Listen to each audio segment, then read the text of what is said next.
Thank you. Imagine the scenario. A woman in her 50s, feeling profoundly fatigued, but decides to go to work, goes to work, feels lightheaded and dizzy. She passes out. She's brought to the emergency room. They ask her questions. Do you have a history of heart disease? No. Did you have chest pain? Did you have shortness of breath? No. Do you see a primary care provider? Yes. When I get sick, when I have bronchitis. So they run some tests. She's feeling fine now. She wants to go home. The tests were a little nonspecific, which in medical ease is they're not sure yet. So they decided to keep her overnight. During the evening, she got acutely ill. She had a precipitous drop in her blood pressure. She was rushed into the cardiac catheterization lab. They did an emergency cath and found she had triple vessel coronary artery disease and an extremely weak heart muscle. She was given emergency procedures and transferred to another hospital. The story doesn't end well, and it was tragic. So she didn't survive. And that person was my aunt. So how did this happen? I've been working all my life taking care of patients with cardiac disease. I had heard women's symptoms dismissed. I had heard terrible treatment of women in terms of them not receiving the same care. And so as I looked into the research, I saw women's heart disease had been historically understudied, underdiagnosed, and undertreated. And so even today, we have awareness campaigns such as the American Heart Association's Go Red for Women. But even today, heart disease is the #1 killer of women in the United States and worldwide. It kills more women than all forms of cancer combined. 1 in 3 women will die of heart disease. Yet, less than half of women actually realize that heart disease is their greatest risk. They focus on other health issues, and they're not paying attention to their heart until it's too late. So we need a paradigm shift from illness to prevention. Venus and Mars. Now, some say that women are from Venus and men are from Mars. And having been married for a while now, I think I believe that. But honestly and seriously, women have different cardiovascular biology and trajectories than men. Their hearts are different. And the traditional risk factors of hypertension, diabetes, obesity, and smoking confer a much greater risk to women than men. Additionally, we have to consider a woman's life course. We are different. And so we have to consider that life course from childhood and adolescence through menopause and beyond. And we have to look at the social barriers that might be affecting heart disease. What we do know is that non-Hispanic Black women carry a higher burden of heart disease, and their 59.5% have coronary artery disease, as opposed to 43.5% of non-Hispanic women, about 40% of Asian, and about 38% of Hispanic women. So we have a serious problem here, and we have to pay attention to the different cardiovascular biology that women have. They have smaller blood vessels.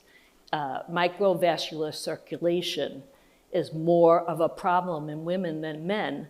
In men, we look at the big coronary arteries that feed the heart. Women have issues with the smaller circulation. We really need a heart revolution. We need a heart revolution where awareness, advocacy, and action takes place. Awareness that women actually realize that it is their terrible risk of dying of heart disease, okay? We need advocacy and we need action. So what symptoms do women have that are different than men? So let's not say atypical anymore, because it's typical for women. And so women get that profound fatigue. They get that profound fatigue. It feels like they have the flu. They just feel horrible. They might feel shortness of breath. They might feel dizzy or lightheaded, maybe have back pain or abdominal pain.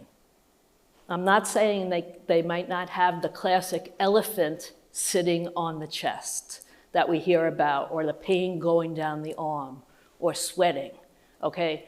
But there are different symptoms, and we have to recognize them, and you have to recognize them for the women that you're sitting next to today.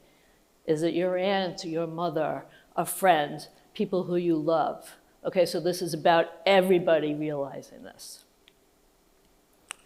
There are also sex-specific conditions that women have. And this is going to sound like an alphabet soup. And so the first you probably have heard of, broken heart syndrome, or we can call it Takotsubo cardiomyopathy, or stress-induced cardiomyopathy. And this happens much more frequently in women than men. Now, this is a condition that can make you acutely ill, and they think you're having a heart attack. But if you get the right medication and treatment, you can recover. Some other issues that we see. Women have chest pain, and they don't have blockages in their major coronary arteries when they have tests. It's in the microvascular circulation. Also, women's heart disease is influenced by hormonal changes and by inflammatory processes. So we have all of those different things going on. So Takotsubo cardiomyopathy, MINOCA, INOCA, and I know what it sounds like, and then something called SCAD, which is when the coronary artery dissects. So this happens much more frequently in women than men, and thank goodness we're finally having good research focusing on women's biology. So what we need is not only for women to be aware and their loved ones to be aware, but we need to understand what our risk is. And now we have some really good improved risk assessment tools. No one tool is perfect, so you have to use a whole bunch of them. So we know the traditional risk factors: hypertension, high cholesterol, especially the low density lipoprotein, the LDL cholesterol, diabetes, kidney disease, smoking, obesity, right? But what other risks are out there? So we have newer tests now. We have a test called ApoB, which looks at the proteins on the bad, sticky cholesterol. And so that can help with treatment. We have lipoprotein A, which is a test that tells if you have a genetic indication for disease. We have coronary artery calcium scores, which measure the amount of really stuck together cholesterol in your coronary arteries. But it doesn't measure the softer cholesterol. So again, we have to look at everything. Most importantly, what women need to know is that with all these risks out there, we also have risks related to pregnancy. So if you've had preeclampsia, pregnancy-induced hypertension or diabetes, a difficult pregnancy, these are all risk factors. Pregnancy like that is a failed stress test, and you need to be monitored yearly, even if you're young. So this is important. Also, rheumatoid arthritis and other inflammatory conditions, polycystic ovarian syndrome. These things need to be looked at as risk factors, and they need to be shared with your providers. So how do we stay healthy? How do we empower women? We give them the knowledge of their risk factors, and we have to take control. Again, awareness, advocacy, action. We need to take control by knowing what our risk factors are, and then we have to try to stay healthy. And so that's not so easy. If anybody has ever tried to make a lifestyle change, it's very, very difficult. You have to know your blood pressure, you have to know your cholesterol, your LDL cholesterol, those newer tests I spoke about. You have to eat healthy, right? You have to exercise. If I ask the audience, how many of you have a blood pressure of 120/70, which is what the goal is, I don't think there would be a lot of hands out there. It's really hard work, but we have to do it because if we swing the paradigm from illness to prevention, we can empower women to take control of their health. You have to advocate for yourself, and if you're not getting the answers that you want, go someplace else.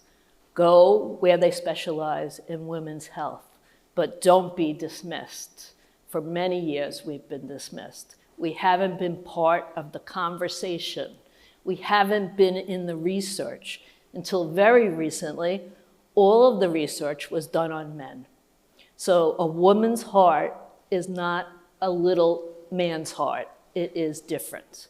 So advocate for yourself and advocate for your family. Now, heart disease in women is not just a clinical issue. It is a social justice issue. There are many healthcare inequities out there in our country and throughout the world. We need to make sure that we are empowering women to take control of their health, that they have the knowledge to take care of their health. And we need to make sure that care is based on science, that the scientific studies that are done are founded in good science and that they represent everybody of all colors and all ethnicities. And we need the community to help us with this, and we need policy to make sure that we can change the course and the trajectory of heart disease in women. My name is Ethel Ulrich, and this was from my Aunt Margie. Thank you.